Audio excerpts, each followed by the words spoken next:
de Cécile Hanon, je suis médecin psychiatre. Je travaille au sein du Centre ressources régional de psychiatrie du sujet âgé qui est situé à l'hôpital Corentin-Selton, un hôpital de la PHP à côté de Paris. Bonjour, je suis Mathieu Lacambre, je suis psychiatre hospitalier au CHU de Montpellier.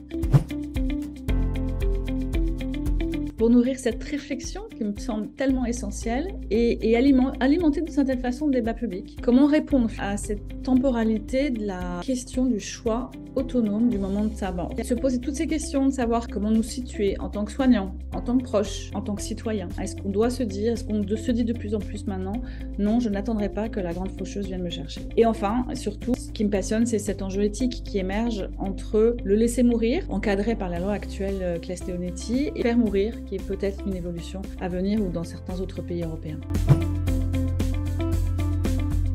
Alors, dans Vouloir mourir au XXIe siècle, on a souhaité apporter au lecteur, de manière simple et didactique, un regard croisé, à la fois de professionnels engagés sur le terrain, mais aussi d'experts sur la question de la fin de vie, entre ces deux mouvements de l'assistance médicale finalement à la mort et l'interruption volontaire de la vie. Donc psychiatres, infirmiers, pédopsychiatres, juristes, réanimateurs, magistrats, philosophes et spécialistes de l'éthique ont tous contribué à la rédaction de cet ouvrage qui, nous l'espérons, apportera sa pierre à l'édifice en construction sur le débat dans notre société sur la fin de vie.